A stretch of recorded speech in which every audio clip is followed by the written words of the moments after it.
Exploring the endless mysteries of the ocean and feeling the beauty of life contained in it, we can't help but marvel at the importance of the ocean. However, the twist of fate can always bring unexpected things. One country even decided to discharge nuclear sewage into the ocean. While this news has attracted global attention, we are also very curious, why did this country make such a decision? Once the ocean is polluted, what kind of disaster and harm will it bring to mankind? Welcome to World Hotspot, where you will be able to learn about projects, cooperation around the world and important information about China.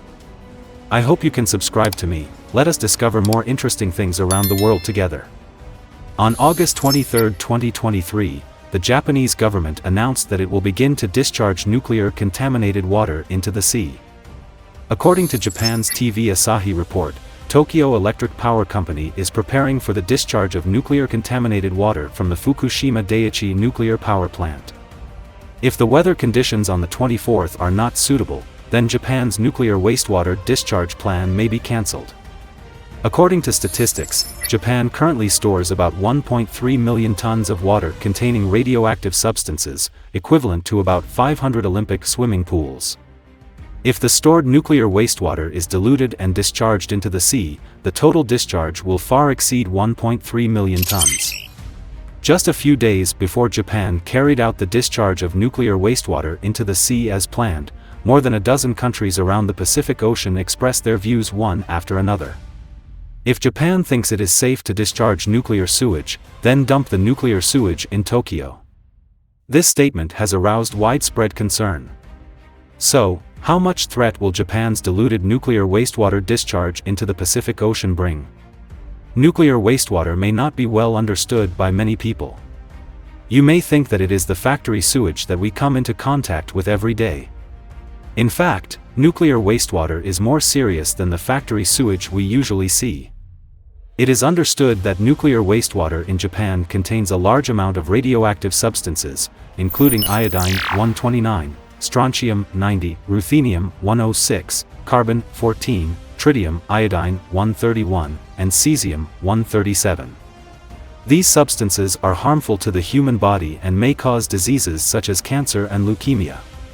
Among the radioactive elements in Japanese nuclear wastewater, iodine-129 has the longest half-life of 1.57 times 10 to the power of 7 years, while iodine-131 has the shortest half-life of 8.02 days.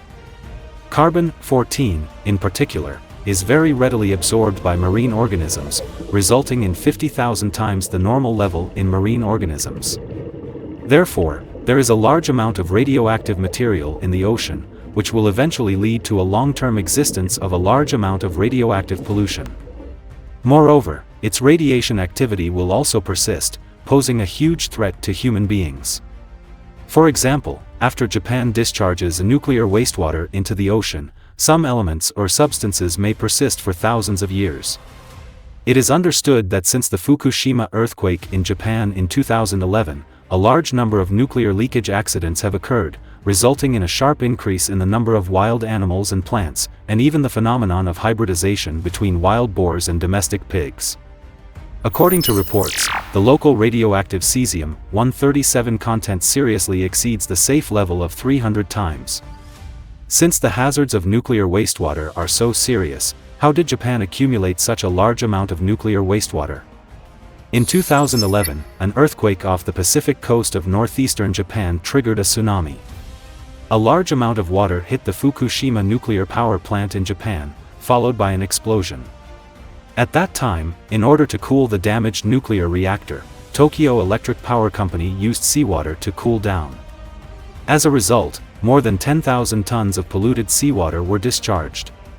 Afterwards, Japan stored the polluted seawater in the form of water storage tanks. From 2011 to 2023, after 12 years, Japan built more than 1,100 water storage tanks. The average capacity of each storage tank is between 1,000 and 1,300 tons.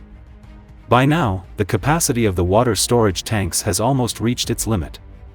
Now that such a huge amount has accumulated, it is obviously unsafe to discharge nuclear wastewater into the ocean. So is there any other solution?